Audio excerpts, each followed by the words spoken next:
दोस्तों, अगर कहानी का मजा लेना है तो चैनल को सब्सक्राइब करना मत भूलें। हमारे घर में मेरी माँ बाप, बड़ा भाई और एक खाला रहती थी।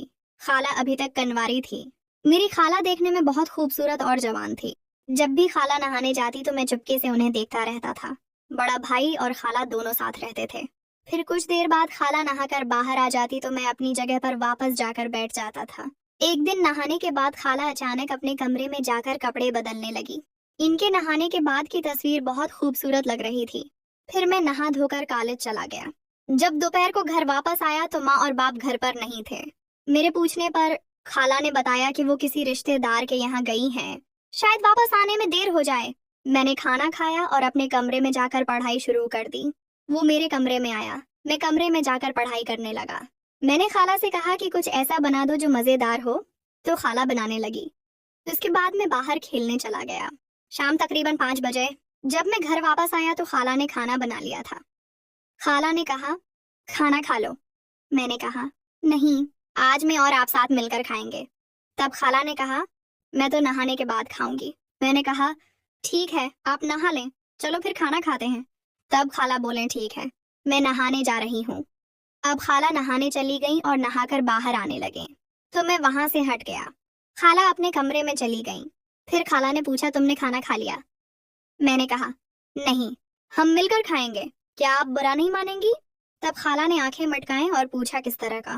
मैंने हाथ उठाया और शराब पीने का इशारा किया। हम दोनों ने छिपकर जाम उठाए। खाला ने उसे पीते ही कहा, ये तो बहुत कड़वी है यार, पता नहीं लोग उसे कैसे पीते हैं। मैंने कहा, खाला, इससे बड़ी खुशी महसूस होती है। मैंने खाला को जबरदस्ती शराब पिला दी। फिर हम दोनों बातें करने लगे। मैंने खाला से पूछा, शादी कब कर रही हो? अब तो मर भी हो गई है और आंख इतनी खूबसूरत है।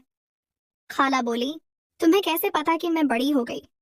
मैं शर्माते हुए कहा, आपको देखकर लगता है। शराब पीने के साथ हम दोनों खाना भी खाने लगे।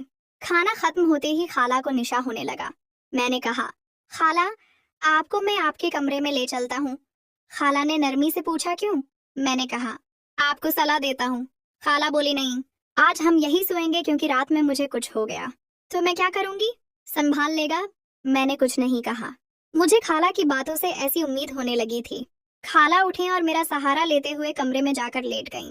लाइट बंद करके मैं भी खाला के पास जाकर साथ वाली चारपाई पर सो गया। इस वक्त तकरीबन रात के 10 बजे होंगे। सर्दी लगने लगी और मैं वहां सो गया क्योंकि इस वक्त खाला को निशान चढ़ा हुआ था, इसलिए उन्हें मेरे हाल का पता ही नहीं था। खाला की सांसें तेज तेज चलने लगी थीं। मुझे लगा कि खाला सो रही है, लेकिन वो अब भी मुझे देख रही थी। मैंने देखा कि खाला ने अपनी आंखें खोल दी हैं। मुझे एक पिल के लिए थोड़ा सा डर लगा क्योंकि मैं अभी तक जागा हुआ था। उसके बाद हम सो गए। मुझे बहुत अच्छी नींद आई। मेरी खाला और मेरे दरमियान काफी फासला था कि अगर खाला से दोबारा कल के बारे में कहूंगा तो वो मुझे क्रिकेट खेलना सिखा देगी। इस डर से मैंने उन्हें नहीं पूछा। यूं ही मेरे दिन गुजर रहे थे, लेकिन कॉलेज की छुट्टियां चल रही थीं। मौसम बदलता गया और हम दोनों एक ही कमरे में चारपाइयों पर सोते थे क्योंकि मैं बहुत डरपोक था तो अपने कमरे में नहीं जाता था बल्कि खाला के कमरे में सोता था।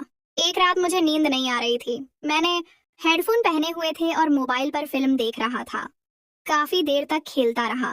खेल में इतना ज्यादा मग्न हो चुका था कि मुझे कुछ सुनाई नहीं दे रहा था। अचानक वो पानी पीने के लिए उठी और उन्होंने मुझे हाथों से पकड़ लिया। इस वक्त वो बहुत ज्यादा गुस्से में लग रही थी। उन्होंने मुझसे कहा, तुम क्या कर रहे हो? अभी मोबाइल रखो, तुम्हारी माँ को बताती हूँ। मैंने खाला से बहुत मनाया कि वो घर में किसी को न बताएं। फिर खाला मान गई।